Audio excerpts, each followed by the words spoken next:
ගොඩක් අය ඉල්ලීම් කරලා තිබ්බා දරුවොත් එක්ක ඉංග්‍රීසියෙන් කතා කරන හැටි ගැන වීඩියෝස් කරන්න කියලා. ඉතින් මම කලිනුත් වීඩියෝස් කිහිපයක් කරලා තිනවා. ගොඩක් අය වීඩියෝස් බලලා හොඳ ප්‍රතිචාර දක්වලා තිබුණා. ඒ නිසා මම තීරණය කළා දිගින් දිගටම කෙටි වීඩියෝ සීරීස් එකක් විදිහට වාක්‍ය රටා කිහිපයක් කොහොමද උගන්වන්නේ කියලා ඔයාලට වීඩියෝස් අරන් එන්න. වීඩියෝ එක පටන් ගන්න කලින් මම පොඩි උපදෙසක් ඔයාලට දෙන්නම්. මුලින්ම කරන්න ඕනේ මේ වාක්‍ය රටා ටික ඔයා හොඳින් බලන්න. ඊට පස්සේ සම්පූර්ණ වාක්‍ය නෙමෙයි වාක්‍ය කොටස් ඔයා දරුවත් එක්ක කියන්න. එහෙම නැත්නම් ඔයා තනියෙන් ප්‍රැක්ටිස් කරන්න. ඊට පස්සේ දරුවෝ ඉන්න කෙනෙක් නම් ඒගොල්ලොත් එක්ක ෂෙයා කරගෙන මේක ප්‍රැක්ටිස් කරන්න පුළුවන්. එහෙම නැත්නම් ඔයාගේ ජීවිතේටත් ගොඩක් වැදගත් දේවල් මෙතන තියෙනවා. ඉතින් ඊට පස්සේ ඔයාට පුළුවන් මේ වාක්‍යම නැතුව කොටස් වශයෙන් එදිනෙදා ජීවිතයට මේක එකතු කරගන්න. ඒ නිසා මම තීරණය කළා වාක්‍ය රටාව විශාල ප්‍රමාණයක් නැතුව වාක්‍ය රටාව පොඩි ප්‍රමාණයක් ඔයාගේ ජීවිතයට හොඳටම තේරුම් ගන්න පුළුවන් විදියට ප්‍රැක්ටිස් කරමින් මේ වීඩියෝ එක කරන්න. ඒක නිසා මේ වීඩියෝ එක අවසන් වෙනකම් බලන්න. වීඩියෝ එක අවසන් වෙනකම් බැලුවොත් එහෙම ඔයාට මේ වාක්‍ය රටා ටික ඔයාගෙම කරගන්න පුළුවන්.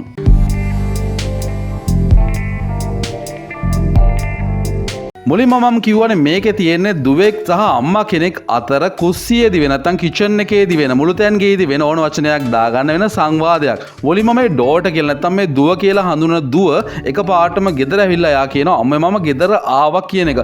මේක ඉංග්‍රීසි වලින් කියන්නේ mom I'm home. මම ගෙදර ඇවිල්ලා ඉන්නේ. mom I am home. මම ගෙදර ඇවිල්ලා ඉන්නේ අම්මේ කියන එක තමයි මෙතන mom කියලා සමයි සාමාන්‍යයෙන් දරුවෝ අම්මලට කතා කරන්නේ. mother කිව්වට mom කියන එක තමයි සාමාන්‍ය භාවිතයේ තියෙන්නේ. ඊට පස්සේ අම්මා අහනවා එයාගේ දුවගෙන් How was school? How did you do on the test? How was school කියන එකේ තේරුම තමයි අද ඉස්කෝලේදී මොකද උනේ වාගේ පාසලේ අද වැඩ කටයුතු කොහොමද කියලා ළමයෙක්ගෙන් අහන විදිය. How did you do on the test කියන්නේ අද විභාගයක් තිබිලා තියෙනවා. ඔයා අද කොහොමද විභාගයට මුහුණ දුන්නේ? අද ඉස්කෝලේ කොහොමද? අද කොහොමද ඔයා විභාගයට මුහුණ දුන්නේ? මේක ඔයා කිහිප වාරක් කියලා අනිවාර්යයෙන්ම ප්‍රැක්ටිස් වෙන්න ඕනේ. How did you do on the test? How did you do on the test? අද විභාගයේ කොහොමද ඔයා මුහුණ දුන්නේ? ඊට පස්සේ ඩෝට කියනවා school was okay. අද ඉස්කෝලේ නම් කිසි අවුලක් උනේ නැහැ. සාමාන්‍ය විදියටම තිබ්බා. කිසි වෙනසක් උනේ නැහැ. ඒක සාමාන්‍යයි. okay කියලා කියන්නේ ඒක අවුලක් උනේ නැහැ කියන එක. And I did great on the test. ඒ වගේම මම මේ විභාගයට හොඳටම ලකුණු ගන්න පාස් වෙන්න එහෙම නැත්නම් මම හොඳටම කළා කියන එක තමයි I did great on the test කියන්නේ. විභාගේ හොඳටම ලිව්වා කියලා ළමයා කියනවා මාම් කියලා එතනින් කියනවා. I was so worried about that test. මම ගොඩක් දුකෙන්ලු හිටියේ විභාගය ගැන. I was so worried about that test but now I feel great. Now I feel great කියලා කියන්නේ මොකක් හරි ලොකු achievement එකක් එයා දිනාගත්තට පස්සේ අපිට ඇති වෙන හැඟීම. මට ඇති වෙනවා ඉතාමත්ම හොඳ හැඟීමක්. What a relief. මේක නම් මතක තියාගන්න වටිනම වචනයක්. What a relief කියලා කියන්නේ මොනතරම් සහනයක්ද කියන එක. අපි කියන්නේ මොනතරම් සහනයක්ද කියලා සමහරලාවට what relief මොනතරම් සහනයක්ද what relief. ඊට පස්සේ මම කියනවා I am glad to hear that. ඔයා මොකක් හරි සතුටුදායක දෙයක් ඇහුවොත් එහෙම මට ඒක අහන්න ලැබිච්ච ගැන ගොඩාක් සතුටුයි. I am glad to hear that කියන්න පුළුවන්. I am glad to hear that. ඒක අහන්න ලැබීමත් සතුටේ විභාගයේ ලේසි කියලා කිව්වේ. You have been studying so hard the past few weeks. බලන්නකො මේ වාක්‍ය රටාව ඔයා කලින් සති 3 ඉඳන් හොඳට පාඩම් කළා නේද? ඒක නිසා මට ඒ ගැන සතුටුයි. ඔයා හොඳ ටෙස්ට් එකෙත් ලිව්වනේ. ඊට පස්සේ මාම් කියනවා now you can relax and enjoy life. ඔයාට දැන් පුළුවන් රිලැක්ස් වෙලා පොඩ්ඩක් විවේක අරගෙන සතුටින් කාලය ගත කරන්න. enjoy life කියලා කියන්නේ ඔයා විවේකීව සතුටින් ජීවිතය විඳිනවා කියන එක. ඊට පස්සේ ඩෝට අහනවා what are you cooking? It smells so good.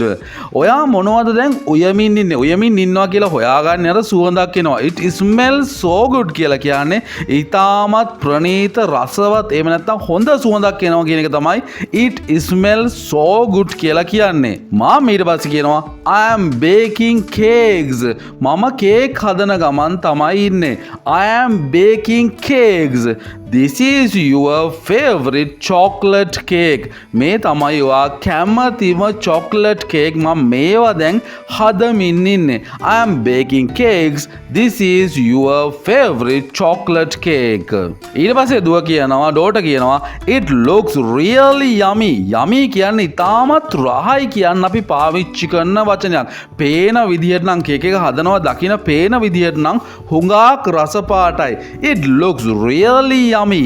ඊට පස්සේ තවත් කියනවා දුව, can I have a piece of chocolate cake? I want to enjoy life right now. දුව චුට්ටක් විතර කපටි මේ වෙලාවේදී දුව කියන්නේ මට chocolate cake කෑල්ලක් කන්න පුළුවන්ද දැන්? මට දැම්ම ජීවිතේ විඳින්න නැත්නම් දැම්ම සතුටින් ඉන්න ඕනේ කියන එක තමයි යා කියන්නේ. Can I have කියලා කියන්නේ මට කන්න පුළුවන්ද කියන එක. මට chocolate cake කෑල්ල piece of කියලා කියන්නේ එක කැබැල්ලක් කියන එක.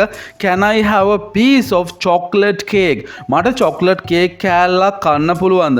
මේ වාක්‍යයට සරල වුණාට මේවා ඉතාමත්ම වැදගත්. ඒක නිසා ඔයා අනිවාර්යෙන්ම මේවා පාඩම් කරලා ඔලුවට දාගන්න. ඔයාගේ ජීවිතේට වැදගත් වෙයි. Can I have කියනවා වගේ වාක්‍යයට ගොඩාක් තැන්වල අපි පාවිච්චි කරනවා. I want to enjoy life right now. මට දැම්ම මේක රස බලන්න ඕනේ. ඊට පස්සේ මා මෙන්න මෙහෙම අහනවා. You don't want to wait until after dinner.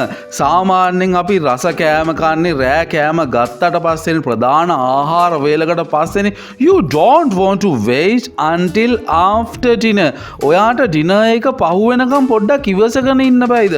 ඔයාට ඒ වෙනකම් බලන් ඉන්න බෑයිද කියලා මාම් අහනවා අර කේක් කෑල්ල දෙන්න කලින්. මේකත් ඔයා ප්‍රැක්ටිස් කරන්න ඕනේ. You don't want to wait until after dinner. ඔයාට ඕනේ නැද්ද රෑ කෑම පහු වෙනකම් ඉන්න?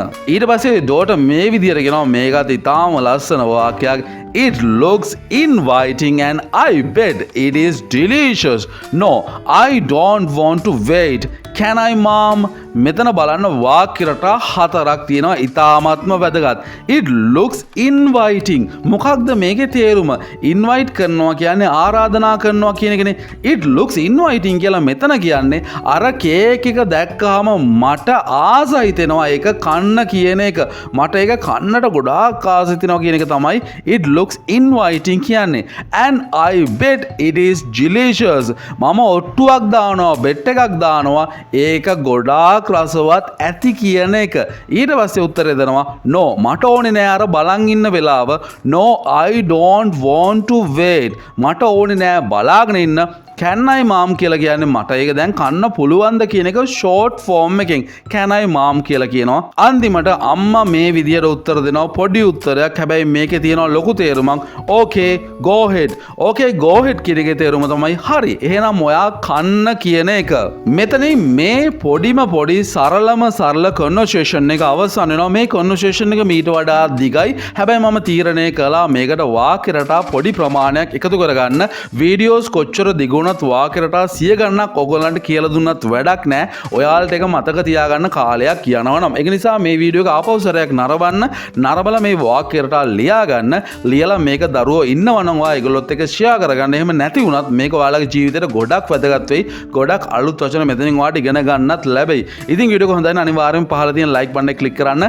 වීඩියෝ එක යාළුවන්ට ෂෙයා කරන්න අමතක කරන්න එපා. එහෙනම් අතට ගිහින් එන්නම්. හැමෝටම good luck. හැමෝටම goodbye.